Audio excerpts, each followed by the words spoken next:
আবু আইয়ুব আনসারী রাদিয়াল্লাহু তাআলা আনহু বলছে যে কানা রাজুলু ইউদাহি বিশাতে আনহু ওয়া আন আহলি বাইতি। সাহাবীরা একজন একটা ছাগল বকরি জবাই করত নিজের পক্ষ থেকে আর নিজ পরিবারের পক্ষ থেকে, নিজের পক্ষ থেকে আর নিজ পরিবারের পক্ষ থেকে। তাহলে বোঝা গেল যে একটা বকরি শুধু বা একটা খাসি, একটা দুম্বা, একটা ভেড়া ভেড়ি একজনের জন্য নয়, যে একজনের নামে হইতে হবে, কার নামে বলেন, ভুল কথা। আনহু ওয়া আন আহলি বাইতি, তার পক্ষ থেকে ও তার পরিবার। আর পরিবার আজকাল ফ্যামিলি মানে স্বামী স্ত্রী আর ছেলে মেয়েরা। জি, যখন আপনার ছেলে পরিবার হয়ে গেছে তো সে আলাদা পরিবার। যুক্ত নেই যে পাঁচ, আমাদের দেশে যেটা একসাথে এক অন্যে খাওয়া দাওয়া, সেটা আসলে পরিবার কোথায়? পাঁচটা পরিবার, পাঁচ ভাই বিয়ে শাদী করেছে, ছেলে মেয়ে হয়ে গেছে, পাঁচটা পরিবার হয়ে গেছে। তো যৌথ ফ্যামিলি একসাথে খাচ্ছেন, সেটা দেশাচার কথা। এটা কোনো শরীয়তের ওয়াজিব ও সুন্নত কাজী করছেন না, বরং পর্দার গর্দা উড়িয়ে দিচ্ছেন একবারে, ভাবিকে দেখে আর ছোট ভাইয়ের বউকে দেখে আর বেহায়া বেপর্দা হয়ে আর কত রকমের যে পাপ হচ্ছে। তো আল্লাহ পাকে হেফাজত করে।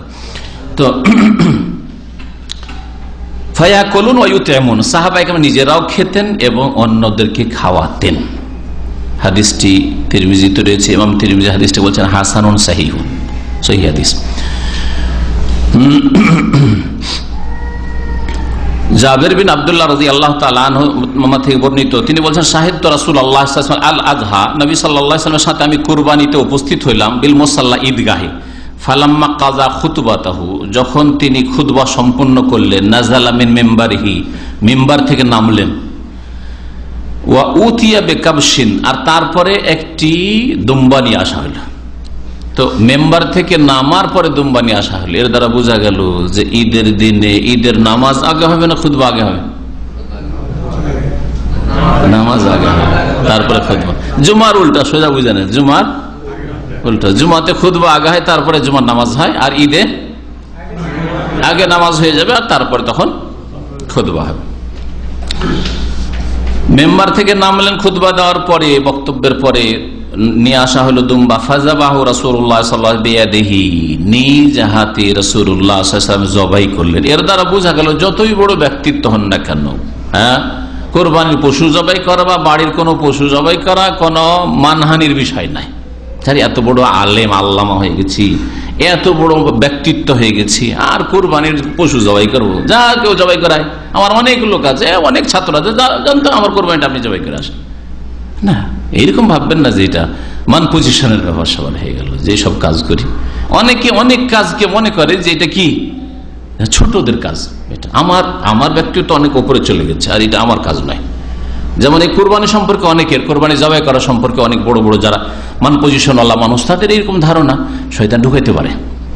আজানের ক্ষেত্রে আমাদের সমাজে এরকম আছে, বড় বড় আল্লামা শেখুল হাদিস যদি হয়ে যায়, আজান একটা সাধারণ মানুষ, আরে আমি কেন, যাও আজান দাও, আজানটা যে তারও দেওয়া উচিত, না এই কল্পনা কিন্তু নাই আসলে, ঠিক না? তবে আজানের ক্ষেত্রে যেমন নবী করিম সাল্লাল্লাহু আলাইহি ওয়াসাল্লাম দেখেছেন বেলালকে কি জন্য চয়েস করেছেন, অথচ শ্রেষ্ঠ সাহাবায়ে কেরাম কেউ বলতে আবু বকর ওমরকে কেন চয়েস করেননি? কারণ বেলালের আওয়াজ সবচেয়ে বেশি উঁচা আওয়াজ ছিল, আর আওয়াজ যত দূর পর্যন্ত পৌঁছানো যায় তত বেশি ভালো আজানের ক্ষেত্রে, এই জন্য তাকে বাছাই করা হয়েছে। এইরকমই মক্কার মুয়াজ্জিন আবু মাহজুরাকে এইভাবে বাছাই করা হয়েছে, কণ্ঠ সুন্দর ছিল, আওয়াজ খুব উঁচা ছিল, চলো তুমি আজান দাও। নবী করিম সাল্লাল্লাহু আলাইহি ওয়াসাল্লাম জবাই করলেন না, বললেন বিসমিল্লাহি ওয়াল্লাহু আকবার। বিসমিল্লাহ বললেই পশু হালাল হয়, ওর সাথে সুন্নত হচ্ছে বলা আল্লাহু আকবার। বিসমিল্লাহ মানে আল্লাহর নাম উচ্চারণ করলেন। ওয়ালা তাকুলু মিম্মা লাম ইউযকার ইসমুল্লাহি আলাইহি, আল্লাহ কোরআনে কারীমে ইরশাদ করেছেন, তোমরা খেও না এমন পশু যার উপর আল্লাহর নাম উচ্চারণ করা হয়নি। ইসমুল্লাহ মানে বিসমিল্লাহ বলা হয়নি, তাহলে বিসমিল্লাহ বলা ফরজ হালাল করার জন্য। আর তার সাথে নবী করিম সাল্লাল্লাহু আলাইহি ওয়াসাল্লাম হাদিস দ্বারা প্রমাণিত তাকবীর পাঠ করা, বিসমিল্লাহ আল্লাহু আকবার। হাজা আন্নি, এটা আমার পক্ষ থেকে, ওয়া আম্মাল্লাম ইউযাহি মিন উম্মতি, আর আমার উম্মতের যারা কুরবানি করেনি বা করতে পারেনি তাদের পক্ষ থেকে।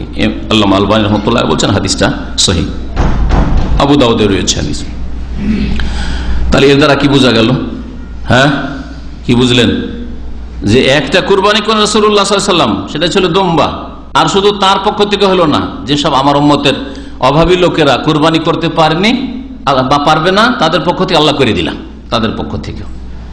তাহলে যারা মৃত ব্যক্তির পক্ষ থেকে কোরবানি করেন তাদেরকে আমি উপদেশ দিচ্ছি যে শুধু মৃত ব্যক্তির নামে কোরবানি, এইটা ভাগ আমার ওই মৃত বাবার নামে, এই ভাগটা আমার মৃত মায়ের নামে, দাদার নামে, দাদির নামে, এই রকম তরিকা না করে এর চাইতে উত্তম হচ্ছে আর সুন্নতি তরিকা হচ্ছে যে এই কোরবানি আমার পক্ষ থেকে আল্লাহ আর আমার পরিবারের পক্ষ থেকে আর আমার আত্মীয় স্বজন যারা মারা গেছেন তাদের পক্ষ থেকে, আব্বা আম্মার পক্ষ থেকে, দাদা দাদি মারা গেছেন তাদের পক্ষ থেকে, নানা নানির পক্ষ থেকে, কোনো দোষ নেই, সবাইকে আপনার নেকিতে শরীক করলেন। এতে হবে কি, আপনি নিজেও খান আর গরিব মিসকিনকে খাওয়ান, আত্মীয় স্বজন বন্ধু বান্ধবকেও খাওয়ান, কোনো অসুবিধা নেই। মৃতেও শরিক আছে আর জীবিত একটা কোরবানিতে শরিক আছে। পক্ষান্তরে যেসব ভাইরা আর দেশি তরিকার কোরবানি হচ্ছে এইরকম, সেটা হচ্ছে মৃতের নামে আলাদা কোরবানি, মৃতের নামে কোরবানি করেন আর গোস্ত খান নিজে, এটা একেবারে যুক্তিসঙ্গত না আর দলিল সঙ্গত না।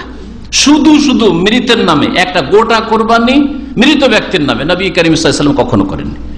হ্যাঁ, তবে মানে তার পক্ষ থেকে আর অন্যদের পক্ষ থেকে এইভাবে করেছেন, কিন্তু শুধু এই ভাগটা বা এই কোরবানিটা, এই পশুটা অমুক মৃত ব্যক্তির নামে, এইরকম কোরবানি সুন্নত নয়।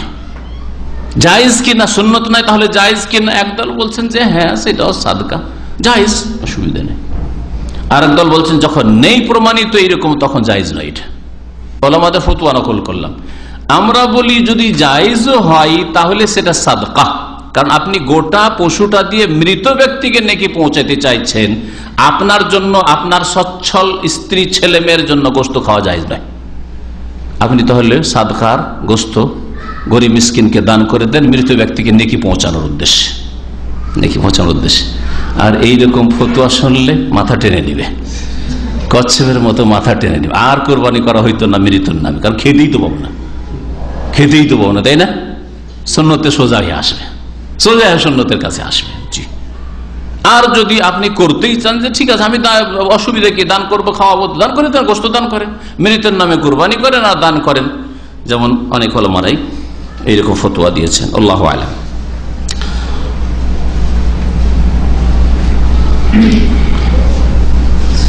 সহিহ মুসলিমের আরেকটা হাদিস রয়েছে, নবী করিম সাল্লাল্লাহু আলাইহি ওয়াসাল্লাম এক কুরবানি করলেন, জবাই করলেন আর বললেন বিসমিল্লাহ, আল্লাহর নামে শুরু করছি, আল্লাহুম্মা তাকাব্বাল মিন মুহাম্মাদিন, আল্লাহ এটা মুহাম্মদ সাল্লাল্লাহু আলাইহি ওয়াসাল্লামের পক্ষ থেকে কবুল করো, ওয়া আলে মুহাম্মাদিন, মুহাম্মদ সাল্লাল্লাহু আলাইহি ওয়াসাল্লামের বংশধরের পক্ষ থেকে কবুল করো, ওয়া মিন মুহাম্মাদিন ওয়া মিন উম্মতি মুহাম্মাদিন, আর মুহাম্মদ সাল্লাল্লাহু আলাইহি ওয়াসাল্লামের উম্মতের তরফ থেকে কবুল করো, সুম্মা দাহা বিহি, তারপরে সেই কুরবানিটা করলেন। তা নবী সাল্লাল্লাহু আলাইহি ওয়াসাল্লাম শুধু শুধু উম্মতের পক্ষ থেকে করেননি, কি করলেন? আল্লাহ এটা আমার তরফ থেকে কবুল করো, আমার পরিবার বংশধরের পক্ষ থেকে কবুল করো, আর আমার উম্মতের পক্ষ থেকে কবুল করো। আপনিও করেন ওই রকমই, আল্লাহ আমার তরফ থেকে কবুল করো, আমার ছেলে মেয়েদের কবুল করো, আমার আত্মীয় স্বজন বা মোমেন মোমেনাত যারা ভাই বোনেরা আছে আমার দিনী ভাই সবার পক্ষ থেকে কবুল করো, কোনো দোষ নেই। সেই মুসলিমের হাদিসের আমল করলেন আপনি। আর একটা ফতুয়া আমাদের দেশের লোকেরা জিজ্ঞেস করে যে আমি নবীর নামে কুরবানি করতে পারবো কি? তাদেরকে বলবো কুরবানি করতে পারবেন ঠিক, কিন্তু যদি আপনি নবীর নামে কুরবানি করতে চান তো আবার বলবো যে সেটা সাদকা, সুতরাং পুরোটাই দান করতে হবে।